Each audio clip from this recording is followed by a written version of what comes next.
dhinaca kalena ardayda Soomaaliyeed ee wax ka baratay jaamacadaha ku yaala wadanka Suudaan ayaa iyaguna soo dhaweeyay go'aanka maxkamadda ICJ ee ku aadan in dacwadu ay sii wadi doonto waa dacwadda dhinaca badda ee u dhaxaysa Soomaaliya iyo Kenya.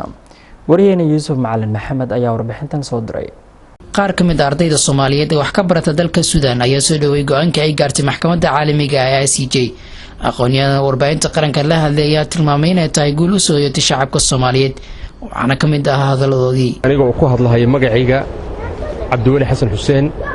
iyo kan jaaliyadda Soomaaliyeed ee dalka Suudaan runtii waxaan aad iyo aad ugu faraxsanahay go'aankii ay gaartay maxkamadda caalamiga ah ee Hague ee ka gaartay doodii u dhaxaysay Soomaaliya iyo Kenya. waana guul u soo hoyatay Soomaaliya waxaana runtii aan u mahad celinayaa dhammaan Soomaalidii ha noqdo wafdigii ka socday gudaha Soomaaliya oo hogaaminayay xeer ilaaliyaha guud ha noqdo safiirkeena Soomaaliya u fadhiyo Belgium u fadhiyo ha noqdo muhaamiintii faraha badnaa oo Soomaaliya oo difaacay qadiyadda Soomaaliya mar walba waxa loo baahan yahay inaan ilaalino wadaniyadda Soomaaliya waana arrin aan aad iyo aad ugu faraxsanahay guushaas ayada ah 2 sano ama sanad iyo bar bay qaadan doontaa maxkamadda waxaan rajaynaynaa inay ku soo gabagabowdo guul ay Soomaaliya ka gaarto arrinkaas waana mahadsantahay. magacaygu waa Maxamuud Ibraahim Guure kamid ah ardada Khartoum ku nool waxaan aad ugu faraxsanahay go'aankii shalay maqrib ku dhawaadkii ka soo baxay maxkamadda caalamiga ah ee Hague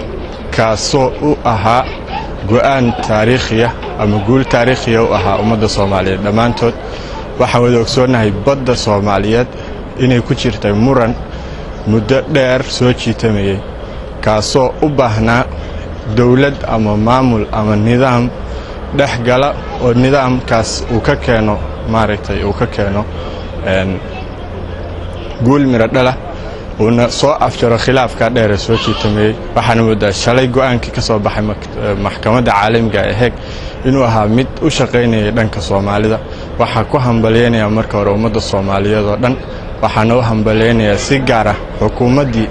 iyo aqoonyahankii iyo qareemadii iyo cid walba isku taagtay barnaamijkaas inuu hirgalo. anigoo ah Maxamed Cusmaan Cali Axmed mucjizo runtii waxaan rabaa marka koobaad inaan u mahad celiyo TV-ga qaranka Soomaaliyeed barnaamijkan badda waa barnaamij aad iyo aad qadiidiis in badan soo jiitamaysay intaas oo dawladood ayaa hadda ka hor gaashaanka u darootay in gorgortan ay ka gashaa waxaan rabaa bariga iyo baddaba in aanay ahayn barnaamij gorgortan laga gali kara si fududna lagu sahalsan karo oo isaga bixi kara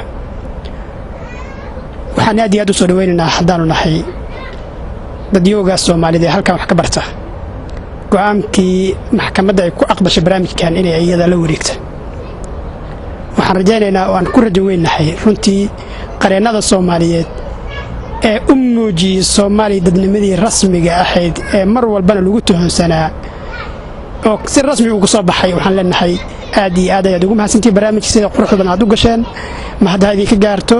waxaad tihiin wadaniyiin rasmi ah maanta boqolaal ama kumanaan Soomaaliyeed ayaa idinku naaloonayso idinku faraxsan idina garab istaagan mar dhulbadeedkan uu marku ka taagan yahay ayaa waxa la rumaysiiyay in hodan uu ku yahay shidaalka iyo saliidda iyadoo ay kheyraadkaasina ay leedahay Soomaaliya. Yuusuf Maxamed Macalin Kashmir warbaahinta qaranka caasimadda dalka Suudaan ee Khartoum.